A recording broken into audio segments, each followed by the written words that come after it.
Micah, I wanted you, as somebody who is out front and center and able to speak to this, I want you to put the lie, if you would, to the idea that's coming from some within the Republican base, I would say some within the MAGA base to be more precise, that the United States doesn't really need to be meddling in Iran in any way, shape, or form. Talk about why it is that America is right to be taking the fight to this regime over there in Iran.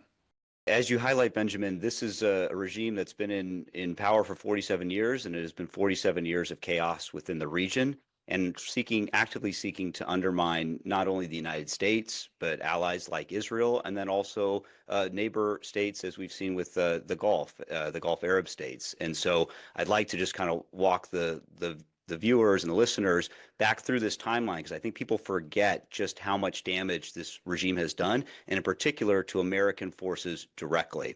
So beginning, I think people forget that the Marine barracks bombing in Lebanon back in October of 1983, 241 American service members were killed by Iranian proxy Hezbollah.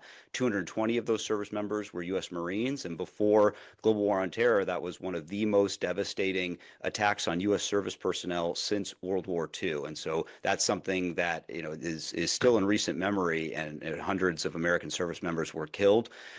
Shortly after, you had the kidnapping of the then CIA station chief in Lebanon, William Buckley, who was kidnapped, tortured, and ended up dying in captivity in 1985.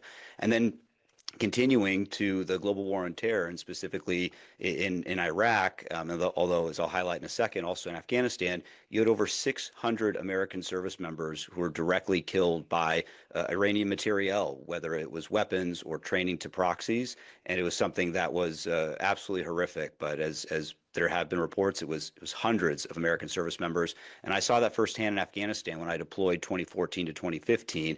At that time, the Iranians were, again, providing training, weapons, material to the Taliban, as well as the Haqqani network. And I personally knew soldiers who had been killed because of those munitions. And so to me, this is something where the tentacles of the Iranian regime have been vast, and they've been absolutely trying to undermine American interests and America's allies' interests throughout the region.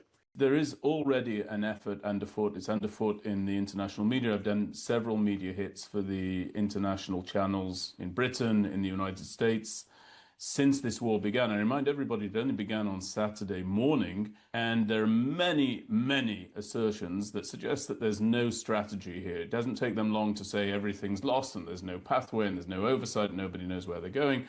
But I wonder if you, on the political level, would be able to say how important that is when the president makes his calculation as to how long he's going to stay assigned to this mission.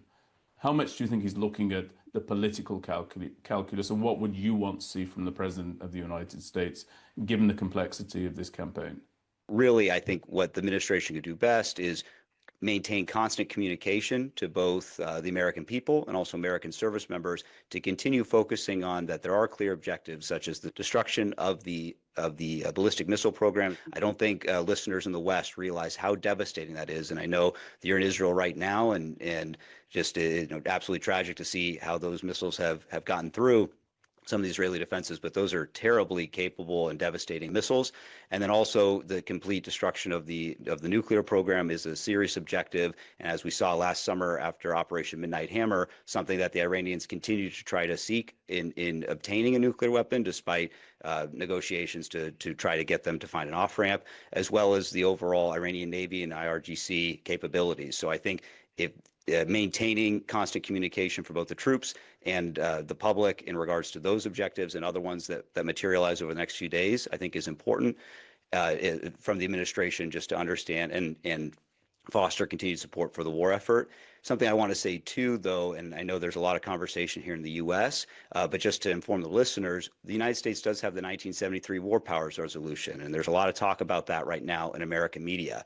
To my understanding, the administration has fulfilled the first requirement, which is letting Congress know at least within 48 hours after a strike has occurred. And my understanding as well is that the Gang of Eight, the colloquial name for the high-ranking members of the Intelligence Committee for both Democrats and Republicans, were informed before the strike as well.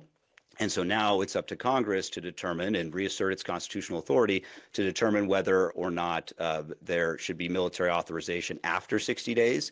If they determine that there should not, then there's the administration can continue the fight for 60 days, and there's up to a 30-day off ramp. But for the listeners, I remind folks that most U.S. actions after the fact have not actually had that authorized use of military force, including the 2011 campaign in Libya that went on for 7 months. So I think it's a fluid motion and dynamic, and again, constant communication.